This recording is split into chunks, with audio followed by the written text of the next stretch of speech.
Welcome everybody once again. It's such a pleasure to have you all here and have Revital and Colleena with us. Oh, I think we just lost Revital and she's back. Okay, great. This is part 3 of the series Art and Devotion.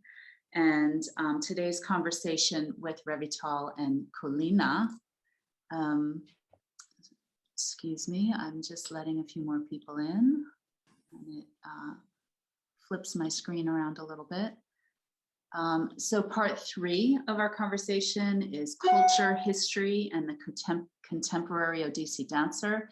And this might bring us to, cause us to loop back into the conversation we were having last week about the art of adornment, which it just seems like we could never have enough time for because it's such a juicy and fun topic, but I think we'll probably have an opportunity to touch on that again and weave it into the conversation about culture and history for sure.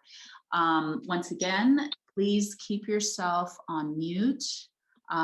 We're very happy to take questions. So as we get the conversation started, if you have questions that come up, please put them in the chat and I'm going to try and bring as many of them as possible to Colleena and Revital, and I expect it'll be another really sweet and juicy conversation. And just before we start, as always, I'd like to start by grounding together, just pausing and taking a moment to get really quiet and really present.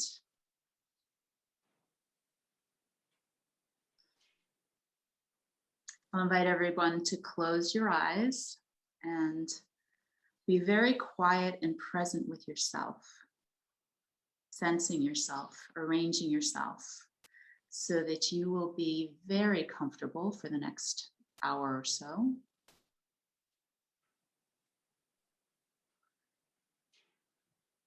And let's ground down now into our beautiful, vibrant, and nourishing Mother Earth. Root deep down into her so you feel held, so you feel you can really sense her presence. Sense yourself as the embodiment of her.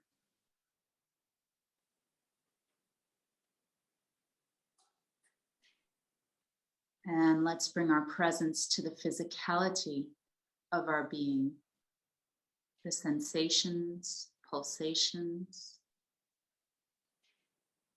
the vital body functions, the aliveness of our tissues and our cells. Let's appreciate the wildness and aliveness of our being and of this moment.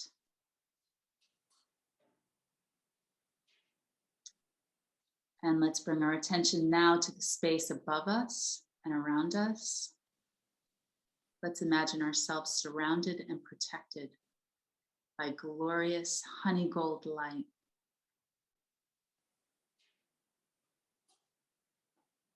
And let's imagine our light, our individual light, joining with the light of each of us who are present in this circle, so that each of us brings her own light and at the same time is held and nourished and protected by the collective light of our community. Joined together here in the spirit of art and devotion.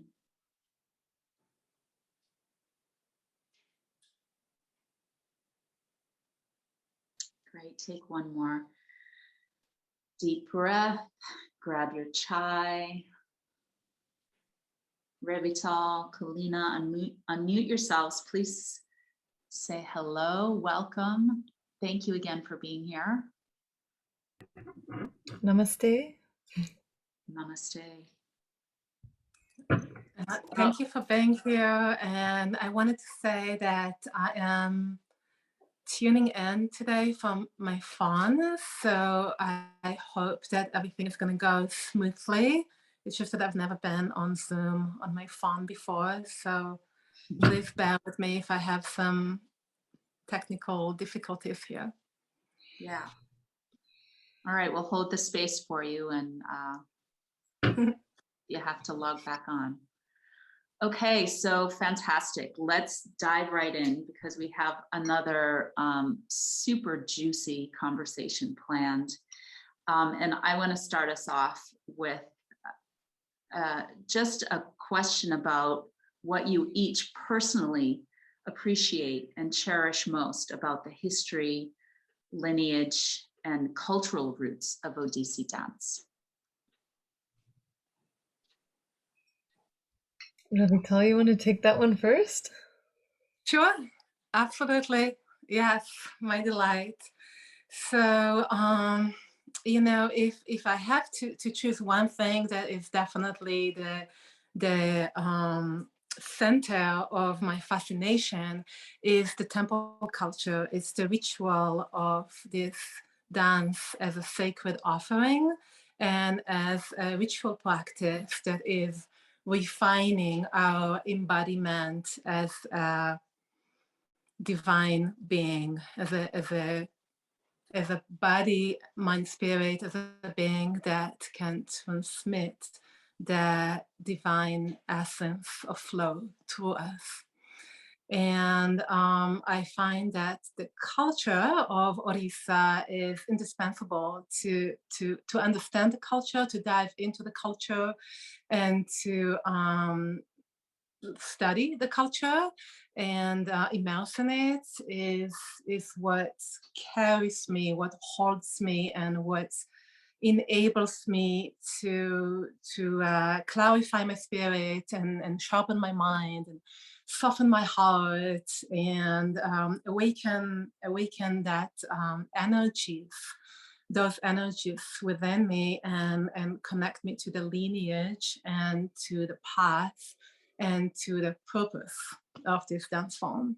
So although Odissi is a revived form of dance that was reconstructed or revived in the 1950s by the main gurus and scholars that have brought it back into the modern era, there is so many hints and clues that are embedded in the culture that has been continuously flowing through the generations. So it's not necessarily an art form that completely died out and then sort of revived from the ashes, but it's actually revived through a lot of aspects of this dance form that has been continuing in practice throughout the ages, such as the certain aspects of the music, the melodies, the tunes,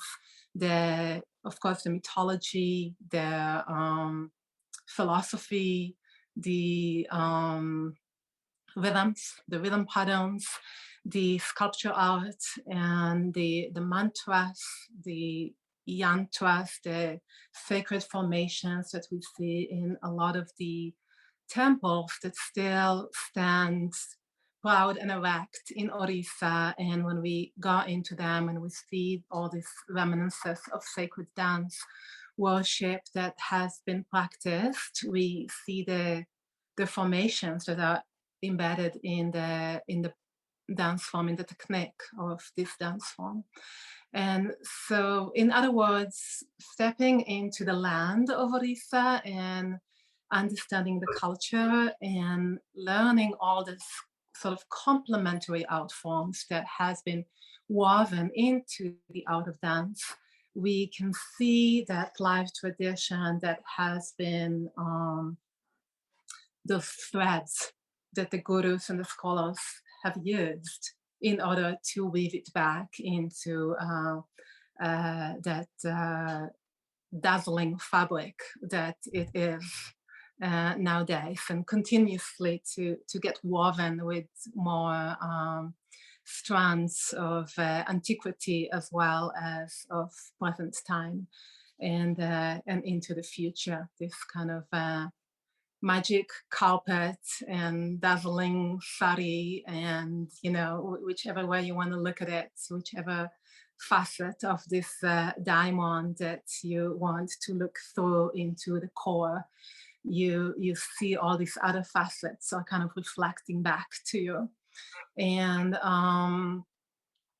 so when I started dancing Odissi dance, I think that the single most alluring and powerful aspect of it for me was that I could feel it as a temple ritual. It wasn't necessarily spoken to me as such by my teachers. Nevertheless, it was almost implicit in the practice as well as in the culture around me. It was assumed that that is a sacred art form, even if it was already divorced from the temple. There was a certain level of dedication, a certain level of surrender, and a certain level of attachment, or almost attachment that could be um,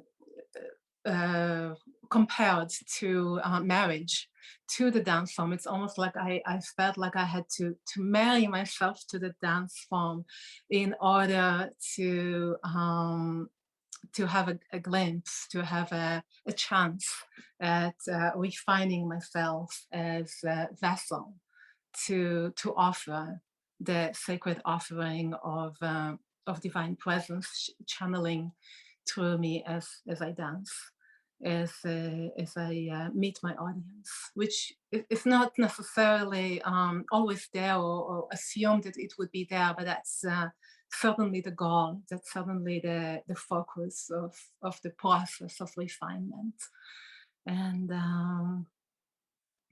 I think I'm going to leave it at this point.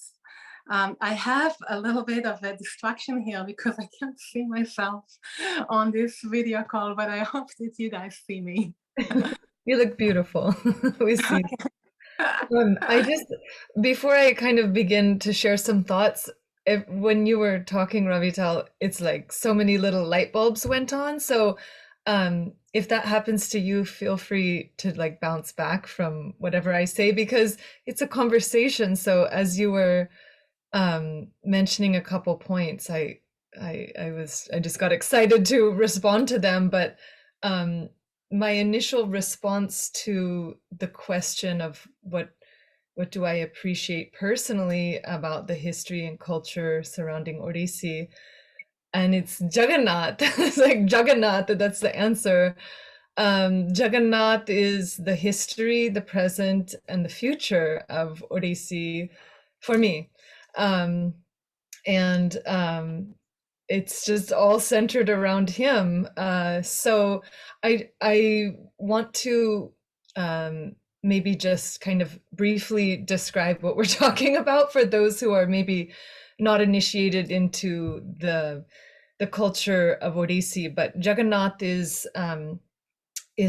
the Lord of the universe, who has his primary temple in Puri, Orissa. So the general narrative of the history of Odissi is that, as Ravital was mentioning, it was a temple dance, and it was performed by Maharis, who are women dedicated to the temple, the Jagannath temple. And one of the light bulbs went on when you were talking about you felt like you have to marry the dance. I can totally relate to that. And so the Maharis were one of the traditions in recent history was that these women were ritually married to Lord Jagannath. So they literally went through the fire ceremony, the whole ceremony of marriage to Jagannath, because that established the relationship, the intimacy of the relationship. And the Maharis, in many interviews that I've read and the research that I've read around Maharis, is they truly felt it was an intimate act to perform dance for their husband, for their beloved, for their Lord. And now, as Ravital mentioned, the dance has been reconstructed, and now it's more of a performance art for the stage. So I feel like in the history, of the Mahari, how that works into the dance.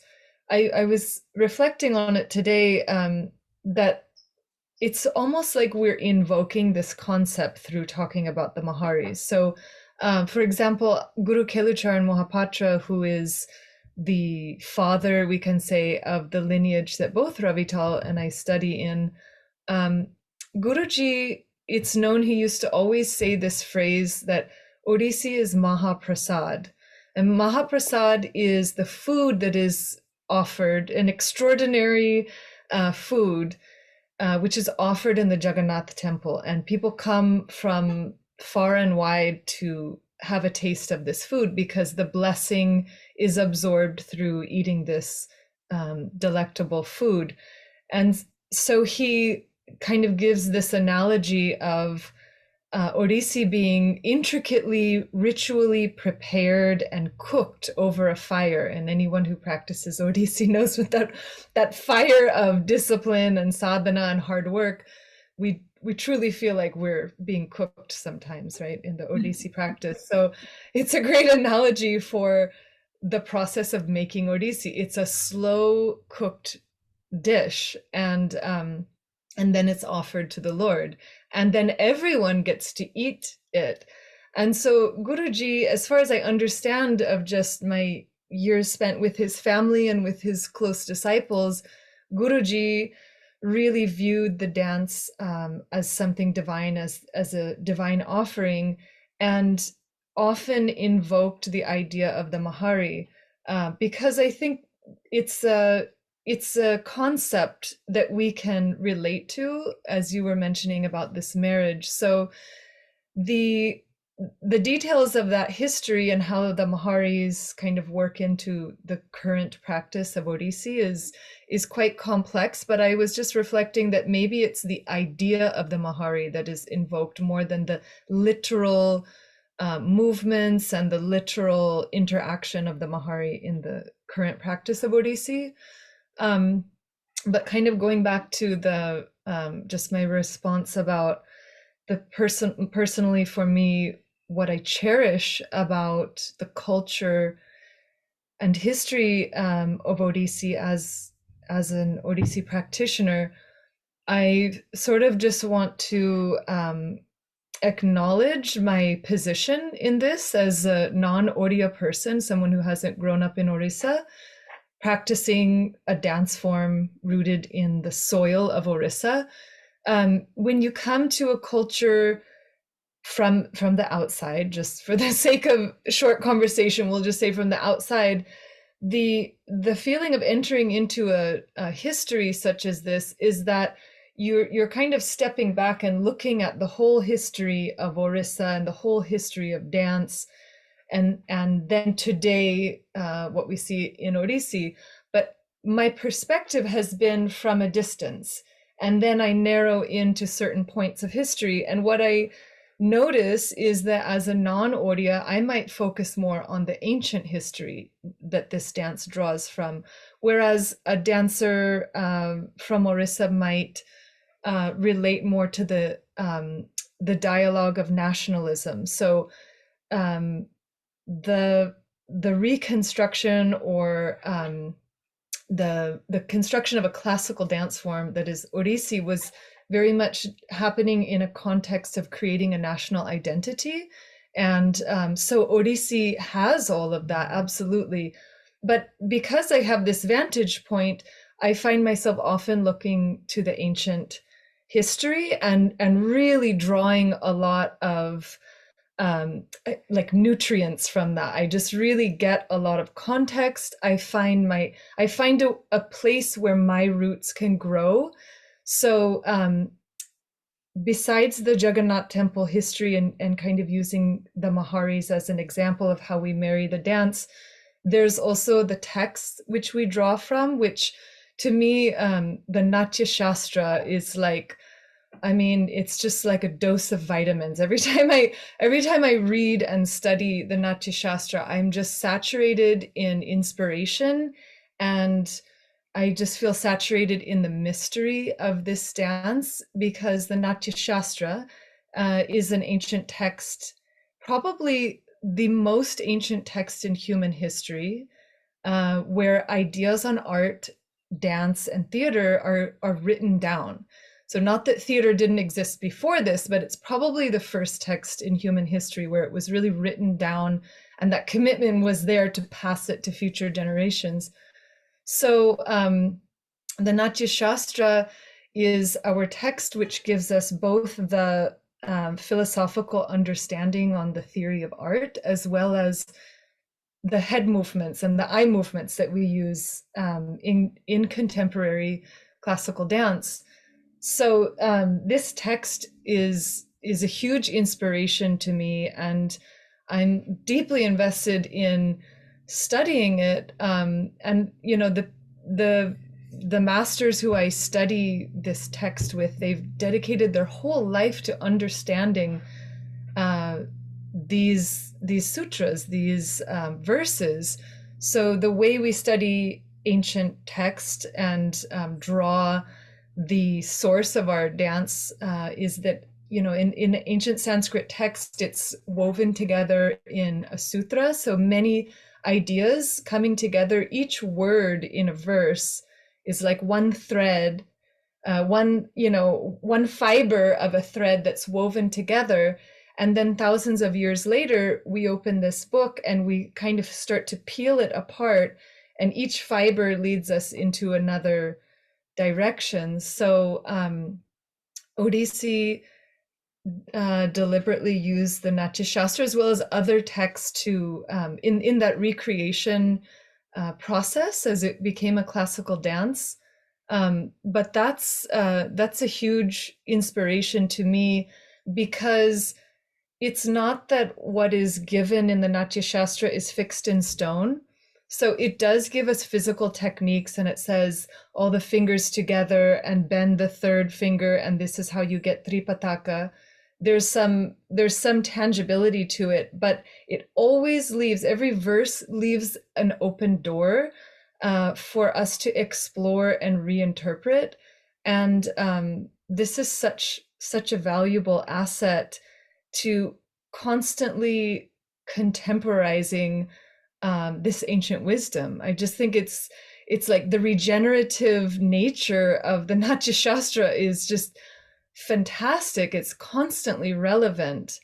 And we're constantly digging and trying to understand what was proposed through this text. So this is a huge inspiration. And besides Jagannath Natya Shastra, the third thing I would say is my personal, inspiration through the history and the culture is Guru Kelucharan Mohapatra and the idea of lineage, and what this man did in his lifetime, what he channeled in his lifetime. Is every day I enter into his choreographies, and it's like going into someone's choreography is like entering into someone's mind. So when I dance his choreography, I'm living in his mind for 14 minutes or whatever it is. The generosity that exists, and this is the core of lineage, is just ultimate generosity. He truly opened himself as a channel, and that energy channeling through him continues to feed me every day in my practice. And if he wasn't so generous, I wouldn't be as fed. It's like the sacrifice and the commitment to what he was creating has nourished thousands of people across time and space, and Odia dancers as well as American dancers. So that to me is the essence of lineage, and what his dedicated disciples, what I feel like they embody. Whenever Guru Kelucharan Mohapatra's name is invoked, there's like a warmth that enters the room, and a care. Like immediately, if somebody says his name, I feel my body more careful. I feel my mind more just alert and intentional. And this is lineage, and this is a beautiful thing that we have in the classical Indian arts, is the focus on lineage. So I'll pass it back to you, Revital, if you had any additional thoughts or. I mean, I feel very much in alignment with everything you shared and said about the texts, about having the perspective of going deeper than what's right in front of us into the past, and really not being shy to find the roots in all different places. The roots are in the ancient texts, the roots are in the sacred temples, the roots are in the teachings that come directly to us from our teachers. And the roots are, all around us. They are in the mythology, they are in the philosophy, they are in the music, they are in the other art forms that are existing side by side with Odissi. And they are in, they are deep and shallow. They go wide and deep. And I think it's really powerful. It's empowering to not be afraid to continue to research and look for the inspiration to come to us from unexpected places, and to have that creative impetus and curiosity to continue to learn. And I think that's really what we love so much and feel so inspired by great masters like Guru Kerucharan Mahapatra, or any teacher that we attach ourselves to, that we feel attracted to, is the privy of being sort of enveloped by the creative process, and being able to tap into it, to attach to it, and to get some of that that inspiration, that glow that will stoke our fire of creative impetus to continue that spirit. So yeah. You both brought in so many fascinating threads that we could follow. And maybe some of the listeners have some questions or something that captured them that they'd like to know more about. But one of the things that I heard Revital say was dazzling fabric. And speaking, and I think you were talking about the dazzling fabric of the art form. But what that made me think of is that there's so many related arts and crafts, and so many people that contribute, so much of the culture of Orissa that contributes to Odissi dance. The people that make the spectacular fabrics and the costumes, and the people that make the very fine handcrafted filigree jewelry, and the musicians are a very essential and special aspect of this art form as well. Do you want to expand on any of that?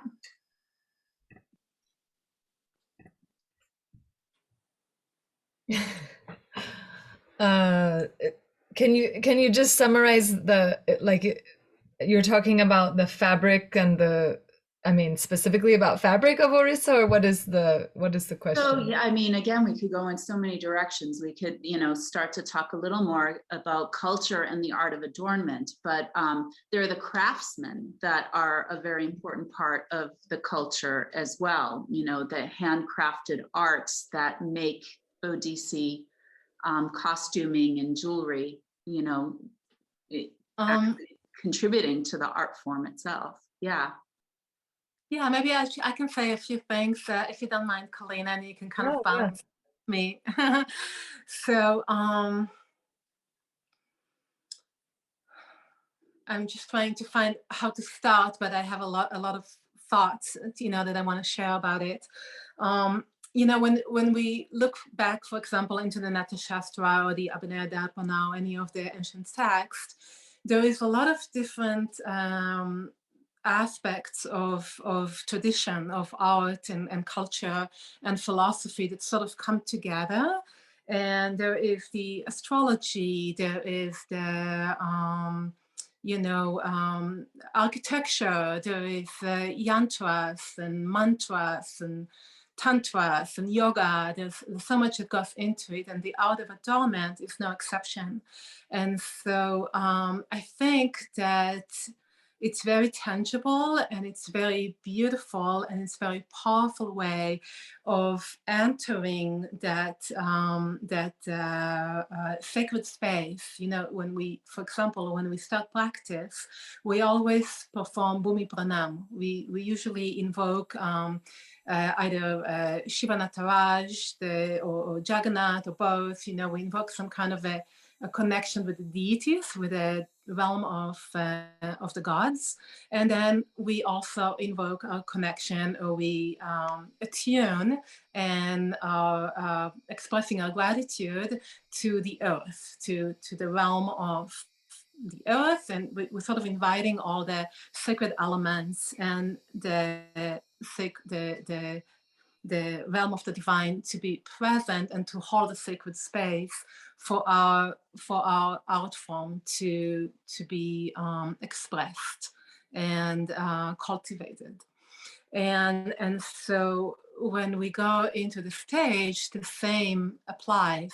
And another layer of stepping into that spirit of the Maharis, of that intimate act of dancing in front of our Lord, in front of Jagannath, is seeing the audience as an embodiment of Jagannath, and coming into the stage, performing our Bhumi Pranam, giving thanks to the earth, performing our, saying our prayers of invoking the divine, offering our flowers, but before we even enter the stage, connecting with the art of Orissa through the adornment, through putting the taya and putting the filigree, the beautiful jewelry, the dazzling fabrics, the dazzling adornments, the makeup. And in particular connection with Jagannath is the big red bindi with a black line around it, and the white dots is kind of a reverse of the eyes of Jagannath, and it's attaching us. It's symbolizing the third eye, the inner eye, the inner realm of making ourselves receptive to the energies of the divine gaze upon us.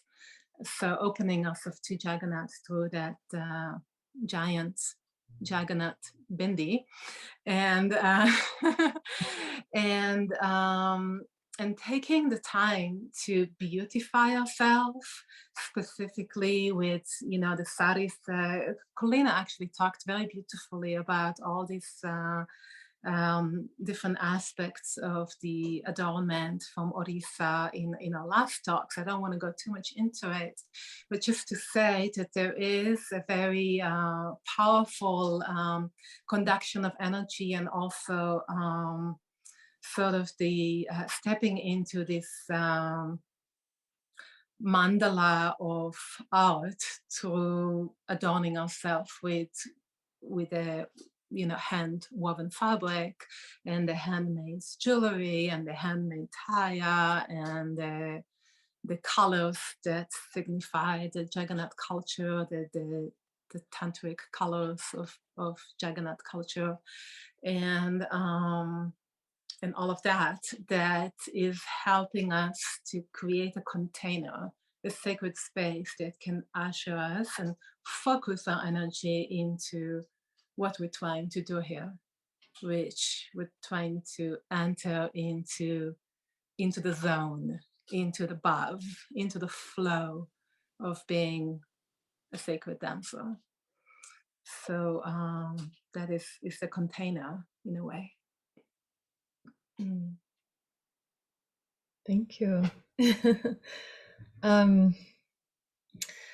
Yeah, I did speak about the adornment aspect in the last talk. So, I mean, I just heard the word craftsman in your question / musing, Jennifer. So I was just thinking, what is a craftsman? A craftsman is really like a folk person. So I also do Indian folk dance, and I do Indian classical dance, and what folk people are to me, it's just really like people made of the earth. It's people very connected to a simple understanding of the universe around them, and really in its like most uncomplicated way. So I think of classical Odissi, just thinking about the adornment, it's like the most complicated we can get within this cultural context. Whereas the folk person, the village craftsman is like the distilled essence of that earth. And for me, those people are so important. It's why I've chosen to live in India over the years, because my immersive time in Orissa has been absolutely critical to my dance training. And maybe it wouldn't be if I was born in Orissa. I would have to leave to, I don't know, to get deeper into my dance. But for me, going to live in the villages, living in Guruji's home with the family and learning the dance in a very slow unfolding Guru Shishya Parampara way, and just living in Orissa has been really important to understanding the aesthetics of the dance and even the literal techniques of the dance. So, for example, when you stay in Orissa and you get to just sit on a park bench and watch body language of Odia people, you start to notice exactly the way the head bobbles, and how you can eat soupy dal and rice with the articulation of the hand, and how that flexibility and dexterity of the hands and fingers literally carries over into the dance. How the Odia language always ends with an upward intonation, as if they're always speaking to a little baby. I think these little nuances of culture are just so important, because we see it in the dance. Like, why is it so sweet and so cute? Why is this dance so cute, and the smile so cute, and like the presentation, especially in the Abhinaya, so kind of innocent and sweet? Because that's really the nature of Odia people. And I received that through maybe sitting down with a craftsman in his workshop all day and seeing how he interacts with his children and how he works on the jewelry, or eating food with just simple people of Orissa. That's really given me a lot. And also in my years in Rajasthan, as I initially I went to Rajasthan to learn Kalbelia dance, and I was, I don't know, maybe confused or disappointed in the beginning, because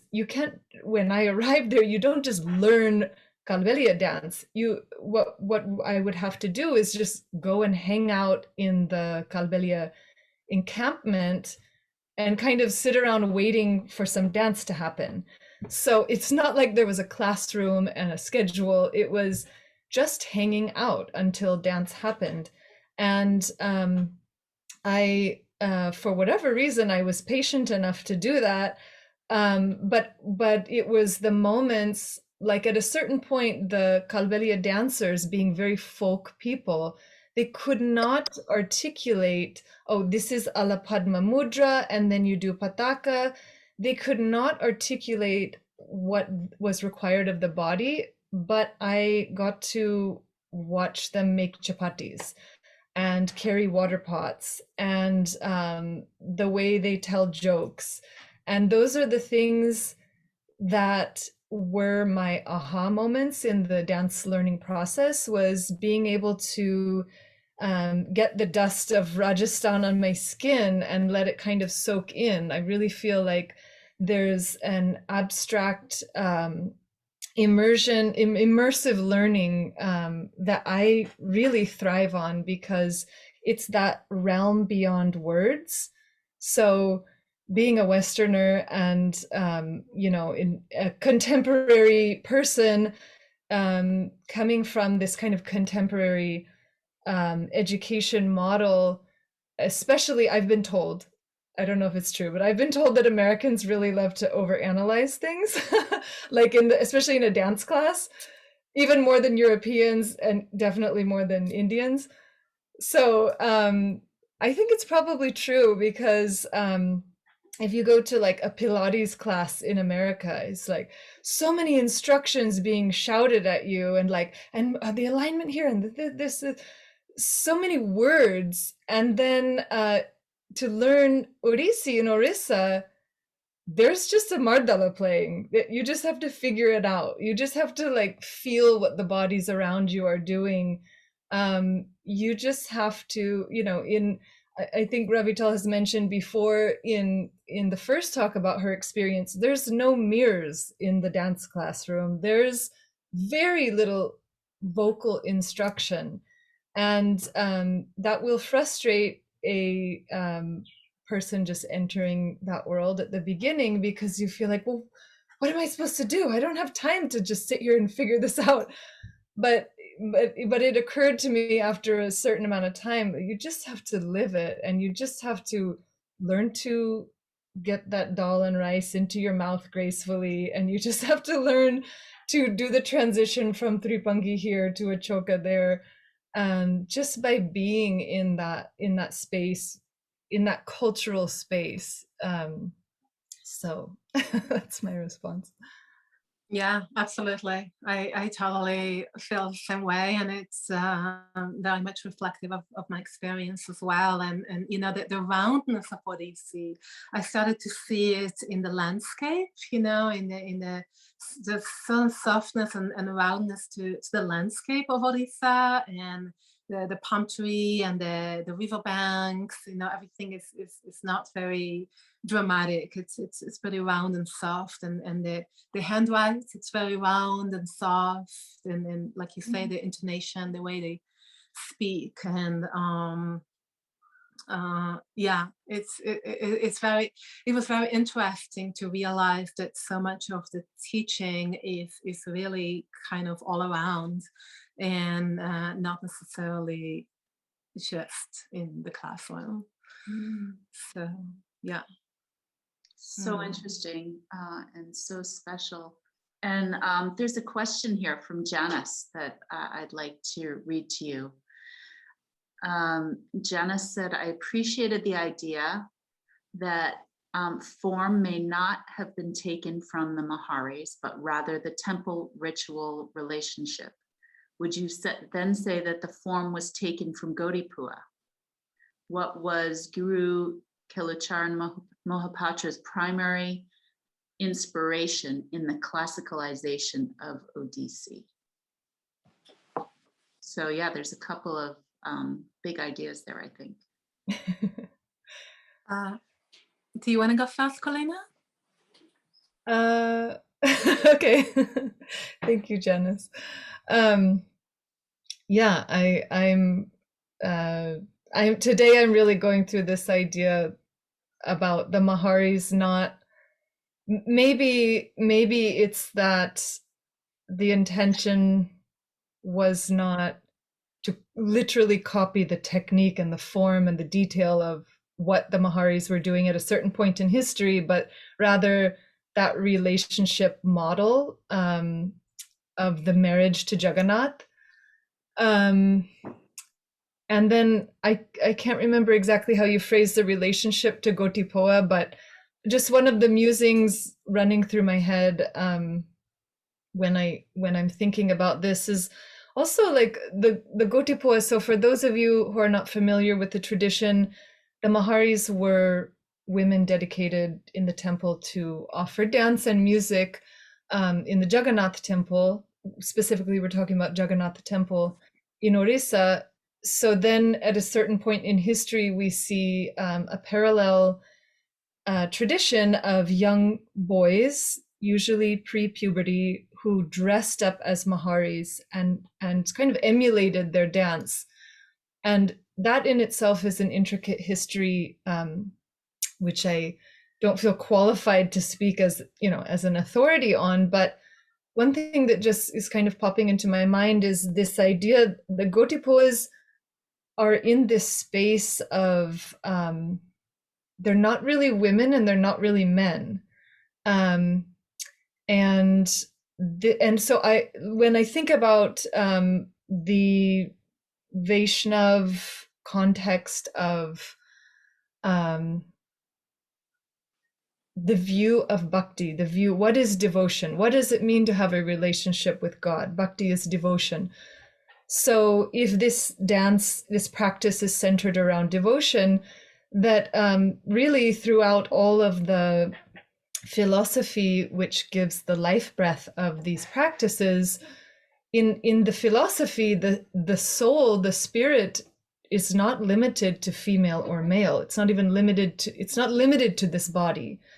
The soul is sexless, and so the Gotipoa were not necessarily ritually married to Jagannath, but they were kind of in this space that's not really female, not really male. And I think maybe the model relationship there is like the innocence of a child, because it's, as I understand it, their Gotipoas are usually before puberty.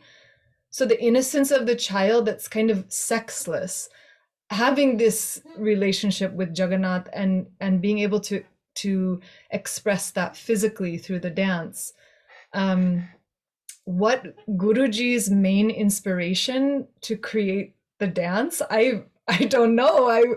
If I could just get into his mind, you know, if I could just enter into that genius mind, I would love to know the answer. I can only guess, and I can only, as I said, each dance that I practice created by Guruji, I'm just like trying to get into that beautiful mind. And clearly he was a great devotee. He was greatly spiritual. He was funny.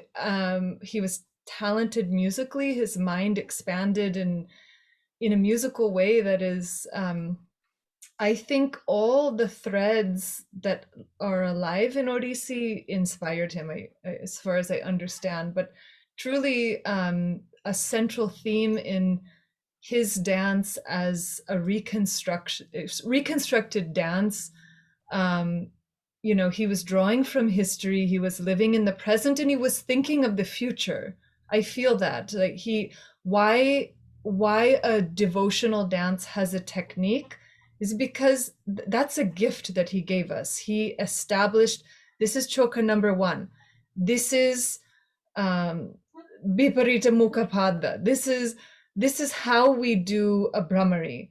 Like, the fact that he committed and defined those forms is a huge gift for the future. And I suspect that at the beginning of the process of creating Odissi, the practice that was happening in Orissa was a little bit vague. There wasn't a really highly defined pedagogy. And I think that is a huge gift. I know as a teacher, it's a gift for me, because I know how to pass on his legacy, because it has been presented to me in a defined way. And as a student, when my teacher says to me, you know, this is Anga Brahmari, so I know what to do with my body, and I can move on to exploring the deeper aspects of you know, the dance that I'm creating. So I don't know.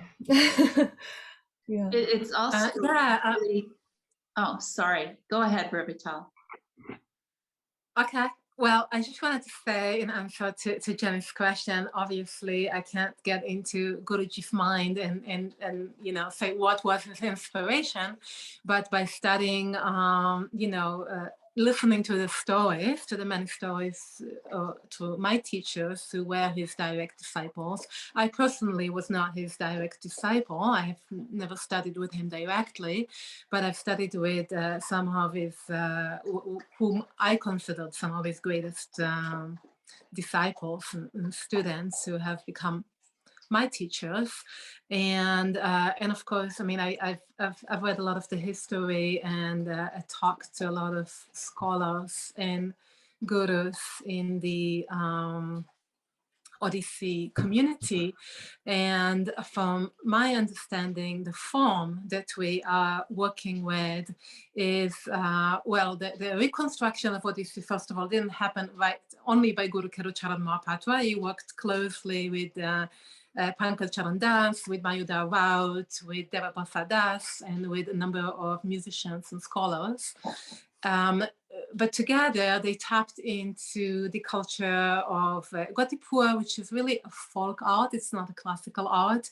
It was a way of taking the temple dance out of the temple and sharing it with the people in the streets, in the festivals, because it wasn't considered safe or respectable to take women out into the street and have women dance in the streets. So it's sort of kind of an outer tier of the expression of the temple dance in a more less formal or less ritualistic, but more kind of celebratory context. So that was kind of the beginning of the Gotipur. And then it became a very acrobatic dance and a little bit more folkish. It wasn't as it wasn't as structured, as technically structured as it is now. It's actually got quite a bit of influence. Gotipur, as it's presently practiced, actually, as much as it inspired Odissi, it also got influenced back from Odissi and became more like Odissi in recent years. So that's kind of a little bit of the Gotipur kind of trajectory and path. But as far as Odissi is concerned, so yes, there's the Maharis and there is the Gotipuras, but there's also Chow, which is the martial art of Orissa that greatly influenced the movement of Odissi. And of course, all the positions, the Choka and the Tribangi and all the 36, Padaveda and the many of the kavanas of the different positions and movement patterns, we see those etched into the temple facades. We see all of those temple dancers who are holding those positions. So it's not necessarily something that anybody made up recently. It's something that, I mean, the temples have been a great inspiration for all of those gurus. And there was, and there still is, although definitely dying out, but there's so much of folk dance and folk theater that has very dramatically inspired and influenced the formation and the revival of Odissi dance, because all of those gurus were part of theatrical groups, as much as they had some connection with some of them more with Gotipuras and some of them more with the Maharis. And I do want to mention that something about Odissi, because there was such an eagerness in Orissa to, as Colleena touched upon, to develop this kind of national identity, that they were so eager to get a stamp of classicality, the stamp of approval by the government in Delhi that this is a classical art, and then of course they can get funds from the government. So they actually took a lot of inspiration and a lot of guidance from Bharatanatyam. And one of the fathers of Odissi, Guru Mayuda Raut, actually went to Tamil Nadu and studied in Kalakshetra and became a Bharatanatyam dancer as well, and brought a lot of that knowledge into Odissi, as well as some of the most celebrated early Odissi dancers who made Odissi kind of famous nationwide, first in India and then worldwide. They also studied Bharatanatyam, some of them. And like Sanjukta Panagri, which is, one of sort of like the star dancer of student of Guru Carroll Patwa. So so the influences came from a lot of different direction, and it would be kind of impossible to decipher exactly the percentage. You know, this is again going too much into a logical mind to our fascination with analyzing everything especially in America, I guess, but in the modern society in general, I suppose, really. So not to you know, zoom on any particular nationality. So yeah, that's a little bit of my perspective, anyways. Yeah, we do have a couple comments and a question in the chat box, and we have a little more time. So if anybody else wants to bring a question relative to this topic or from last week, the art of adornment, I think there's many things we could dive a little deeper on with that as well. Aroshika, and I hope I pronounced your name correctly, she commented that the difference between Mahari and Gotapua is primarily, as per my research, that the latter is performed in public, while the former was privately performed in temple. Yeah? You both agree? Yeah, I think Revital had said that in her last response. Yeah. I mean, yeah. Yeah. And Anna would like to ask, with whom exactly did you study Revital? Who were your teachers? My first teacher was Guru Gangadhar Pradhan, the founder of the Odissi Dance Academy. And then I studied with Vichitrananda Swahin, which is the founder of Rodrakshya. And then, of course, that was mostly my teachers in Orissa. And then I moved from Orissa to California. And when I moved to California, I joined Guru Shraddha. And through Guru Shraddha, which is a sister school to Sarjan, I started to study with Sujata Mahapatra. And Sujata Mahapatra has been my primary teacher for most of my time with Odissi dance. However, in recent years, about 3-4 years ago, I had the privilege of meeting finally a teacher whom I admired from afar for many, many years, which is Sharmila Biswas from Kolkata. And I have studied with her very, very closely, very intimately, and very with a lot of joy since the last 4 years or so. So that's my main teachers anyway. So I've certainly taken workshops here and there with a lot of other teachers. Yeah. Great. And Mukund asked, and again, I'm sorry if I'm mispronouncing the name, can you please elaborate on the mindset of Chow, the most common themes? And I'm not sure, Chow, is that how you say it, the martial art dance? Yes. Yeah.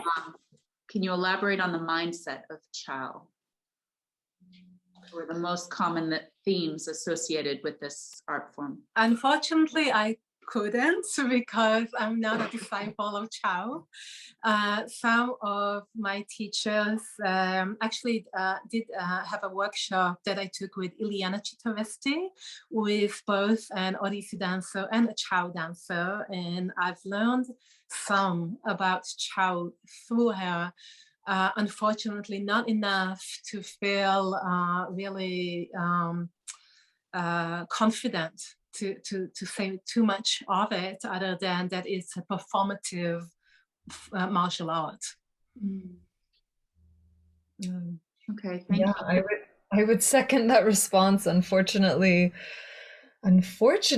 I have not spent much time training in Chow, so I can't speak, you know, as an authority on that art form. But what I have studied, and from workshops, I just remember a few reflections of that really it's an intricate, very intricate art form on its own. And I wondered why it didn't receive a classical status of its own. It's obviously Odissi borrows a lot of movement from Cho. But yeah, I think that's a really great question, Mukund, and I would like to hear someone with more experience respond to the mindset, because that's always an interesting question, is not just to get into the technique of a dance, but what's going on in the mind of the practitioner. Yeah, so I'd like to hear that too. Yeah, it's a question we all have. Thank you. Okay, so yeah, time is getting short, but I'm gonna pose one more question to you both regarding history and culture. For those of us largely studying from afar, not having had the experience of, studying and practicing in India, what do you feel are the sweetest aspects for us? What can we learn from the culture of Odissi, of Orissa, of, this art that, it is really crafted and by this entire community? What can it teach us as devotees from afar?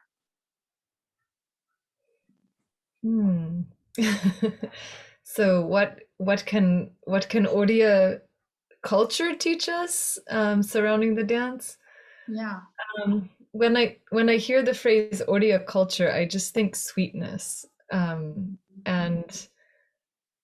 the Odia way of being, in my experience, is so sweet and so familiar. Like everything is a very family atmosphere, and in any given day in Orissa, you're usually adopted into 5 or 6 families. It's like you go to the train station and somebody helps you and kind of invites you.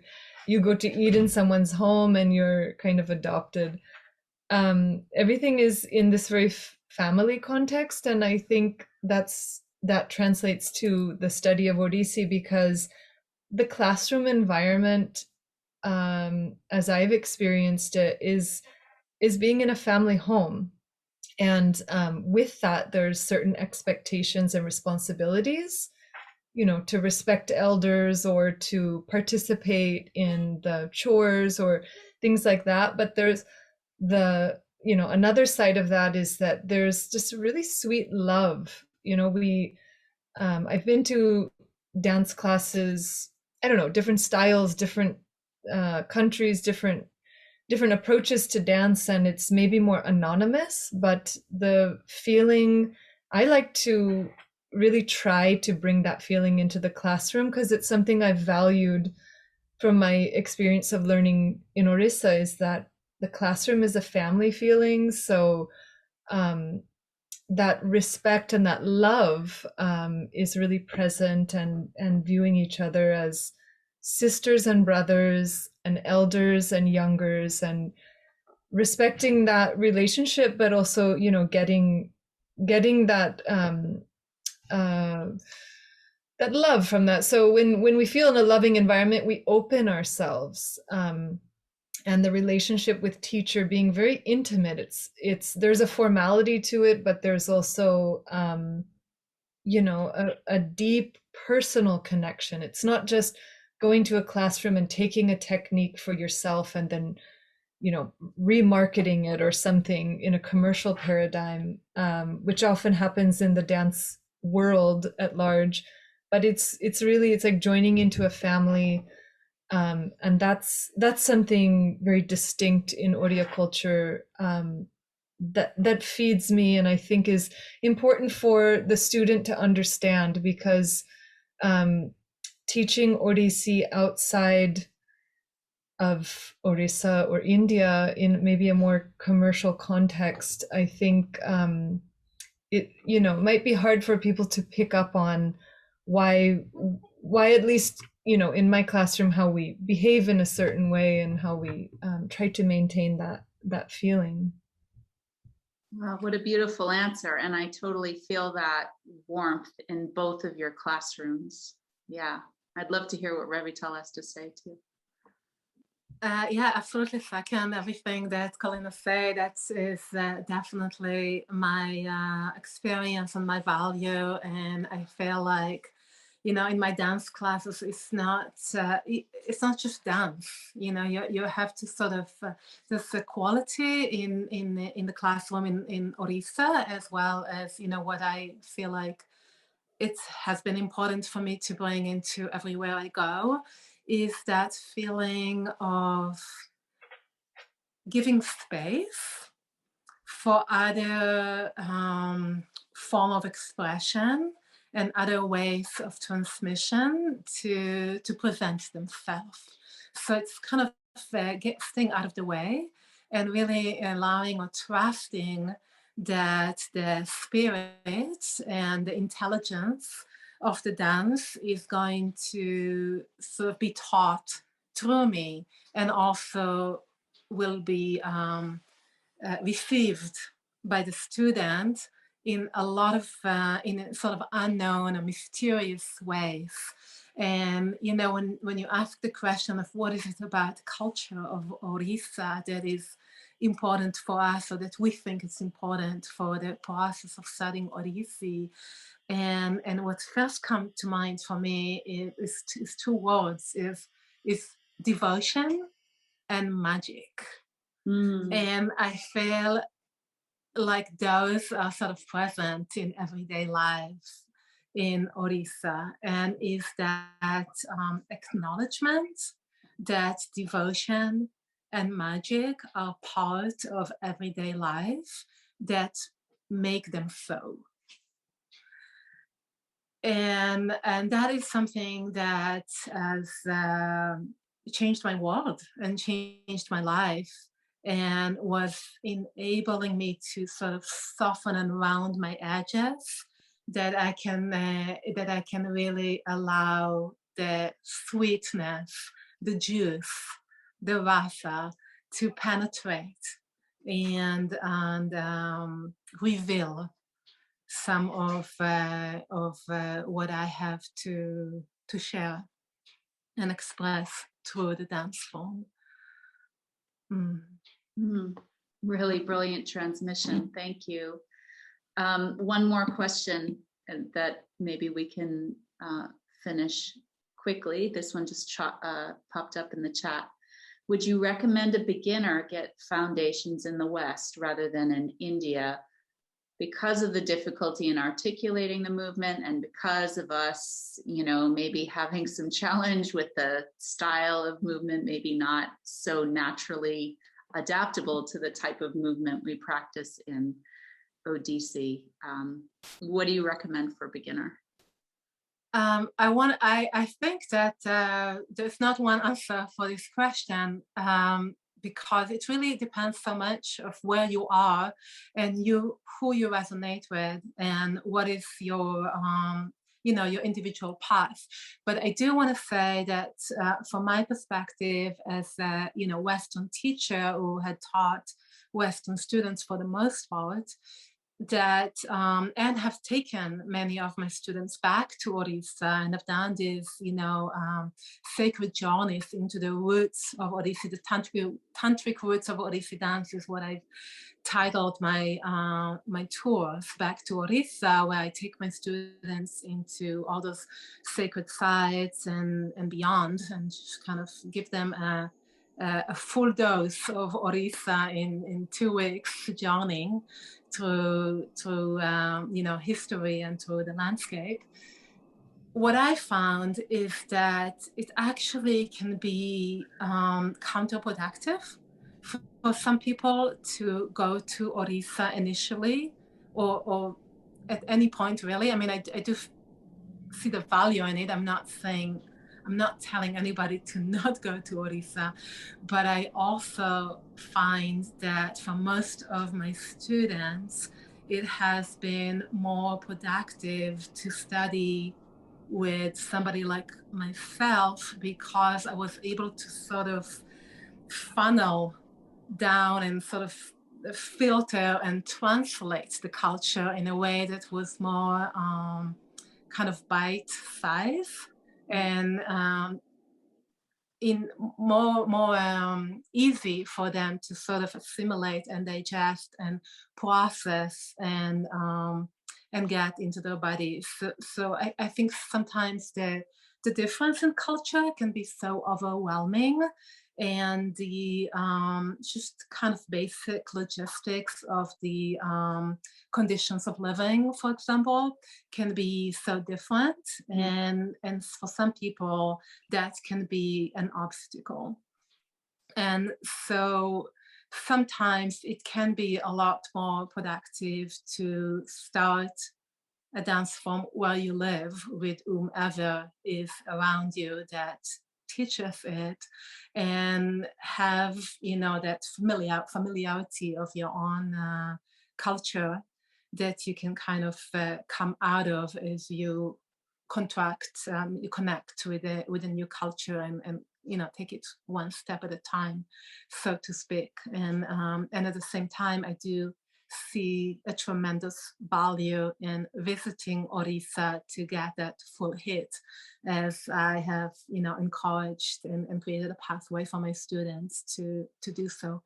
So I feel in a way I've been a bridge for a lot of my students to be able to really understand the culture. It just sometimes can be a little too much, and frankly, it's not really possible for a lot of people when they already have a job and a family and, you know, a full-on career or life path that is happening elsewhere. It's not necessarily possible to drop everything and go and spend a year in Orissa. It's not practical for most people.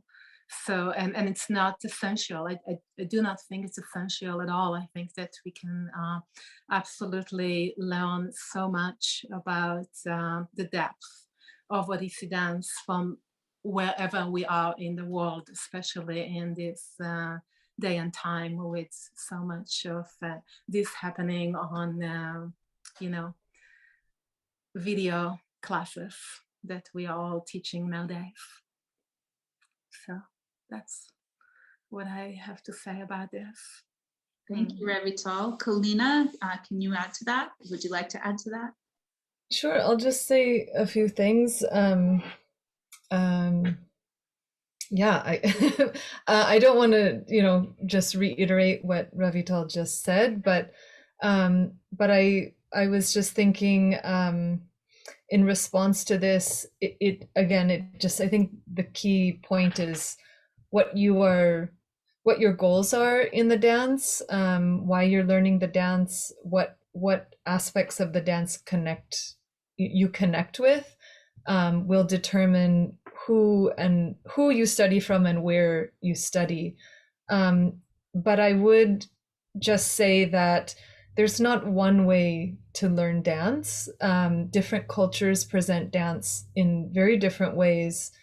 And I think that's the fascinating part of learning another culture's dance, is that you're not only learning a different worldview, a different movement vocabulary, how to move on different rhythms, but you're also learning a different way of learning.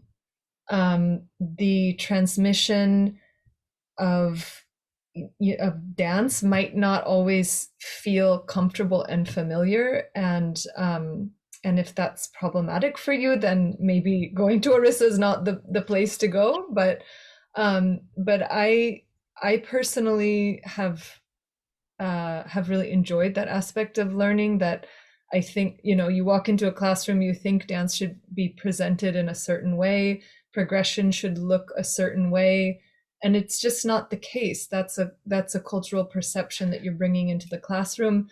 And I'm someone that really thrives on like spinning a different lens, you know, just completely changing what learning looks like, and progress looks like. So those are the things that really embellish us as human beings. You know, those life experiences that really make us who we are and add depth. So yeah, it just depends what you're looking for, if and what kind of time you have on your hands.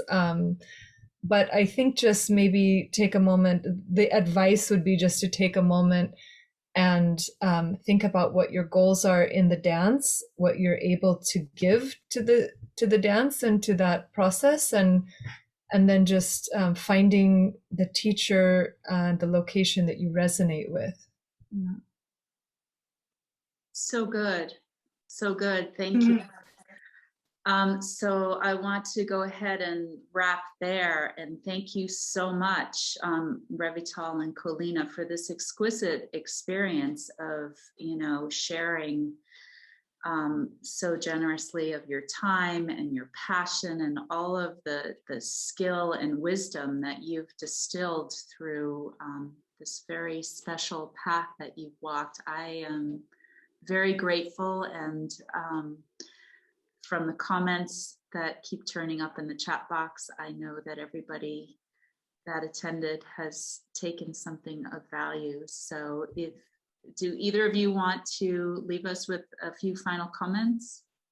I just want to take a moment to thank everybody who tuned in before they disappear, before they leave the call. It's been such a pleasure to share with all of you. I love all the questions and the comments.